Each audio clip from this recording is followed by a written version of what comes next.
रोहित अनेजा जी, गुरुग्राम से। राधे राधे महाराज। महाराज जी, कभी कभी मैं अपनी नौकरी और अपने भविष्य को लेकर असुरक्षित महसूस करता हूँ और ये असुरक्षा मुझे बहुत परेशान करती है। इस असुरक्षा को दूर करने के क्या लिए है कि जब तक भगवान का भरोसा नहीं होता तो जीव फिर अपनी हैसियत से चिंतन करता है तो उसे परेशानी हो जाती है कि अगर ऐसा हुआ तो फिर क्या होगा, अगर ऐसा हुआ तो क्या हुआ, फिर वो परेशान हो जाता है।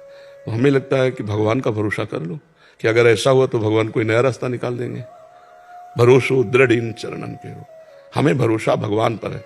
एक मार्ग बंद होगा तो दूसरा खोल देगा। अच्छा, भगवान का भरोसा नहीं तो विचलित तो हो ही जाओगे फिर, क्योंकि संसार में जैसे आपका नौकरी के द्वारा पूरा परिवार पोषण हो रहा है तो मन में लगा अगर नौकरी छूट गई तो हम चिंतित हो जाते हैं अपने बोझा लेकर के। और यदि हम भगवान को ही बोझा दे दें कि आज जो मुझे नौकरी से ऐसे दिला रहा है कल वो हमारी कहीं और व्यवस्था कर देगा, तो आज निश्चिंत हो जाओगे आप। भगवान के भरोसे हो जाओ, वो निश्चिंत कर देते हैं। भगवान का भरोसा अगर नहीं है तो निश्चिंतता नहीं आनी। देखो, हम एक प्रसंग सुनाते हैं। भीष्म पितामह जिस समय सेनापति बने, दुर्योधन के कौरव पक्ष के सेनापति, तो रोज 10,000 महारथी मारते थे। 10,000 महारथी भीष्म जी, महान धनुर्धर, लेकिन एक भी पांडव को खरोच नहीं आती थी। तो दुर्योधन जल जाता जब शाम के युद्ध का निर्णय सुने। बोले एक भी पांडव नहीं मारा गया, भीष्म जैसे सेनापति एक भी पांडव नहीं मारा गया। तो उनके शिविर में जाकर के रोज इस बात के लिए झगड़ा करता।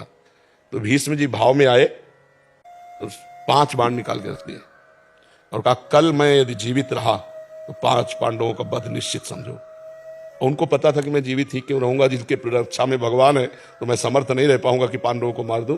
पर ये रोज रोज कहता तो उन्होंने, अब ये खबर फैल गई पूरे दोनों शिविरों में कि भीष्म ने प्रतिज्ञा की कल 5 पांडवों का वध होगा।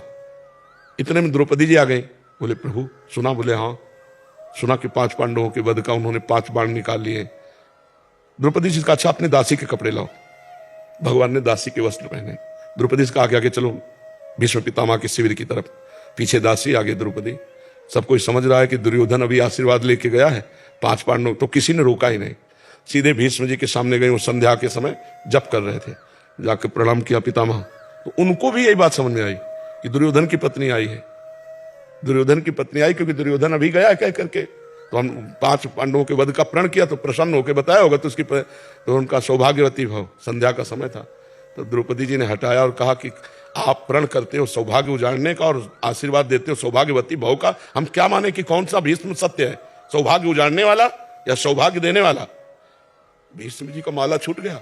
उनका वो कहा जो तुम्हें यहाँ लाया है, क्योंकि इतनी चतुराई से तेरे को यहां तक इस समय पहुंचाना केवल उसी का कार्य है। भीष्म जी खड़े हो गए और देखा तो दरवाजे में दासी बने खड़े थे भगवान।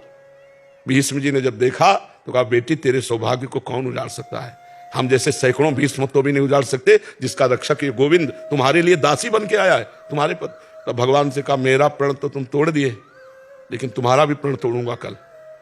तुमने कहा युद्ध में मैं अस्त्र ग्रहण नहीं करूंगा और कल मैं गंगा का पुत्र नहीं कहूंगा अगर तुमसे अस्त्र न ग्रहण करा। तो भगवान ने कहा ये तो बात हो जाएगी, अपनो प्रण विसार भगत को पूर्व प्रण निभाऊं।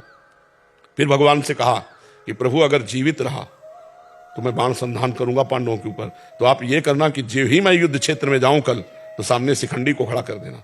शिखंडी आज भी मेरी दृष्टि में अंबा है और मैं स्त्री पर कभी बाण नहीं चलाता। इतने में अर्जुन से कह देना मुझे बाणों की सैया पे सुला दे। अब भगवान लौट करके आए तो देखा पांडव चैन से सो रहे हैं। तो पांडवों को जगाया, उनको भीष्म ने प्रतिज्ञा की है 5 पांडवों को मारने की। बोले हाँ पता है। बोले तुम चैन से सो क्यों रहे हो? बोले जिसके तुम रक्षक हो तो चैन से हम सोए, आप खुद व्यवस्था करो। तो समझ रहे हो ना, अगर भगवान का भरोसा है तो चैन से सोगे, वो व्यवस्था खुद कर देंगे। और भगवान का भरोसा नहीं तो अपनी परेशानी अपनी जिम्मेवारी लेने पर हम परेशान हो जाएं, क्योंकि हम मनुष्य हैं। हमारी क्षमता ईश्वरीय शक्ति के आगे नहीं है। अगर ईश्वर का तो ईश्वरीय शक्ति के आगे किसी का ऐसा नहीं कि कार्य बिगड़ जाए, सदैव बनते ही पाया गया है। तो आप भगवान का भरोसा लीजिए, चिंता मत कीजिए, थोड़ा नाम जप कीजिए और भगवान के आश्रित रहिए कि होगा वही प्यारे जो राम जी को भाएगा। और राम जी है मंगल भवन अमंगल हारी। अमंगल हो नहीं सकता, हो ही नहीं सकता, तो इसलिए भगवान के भरोसे रहिए।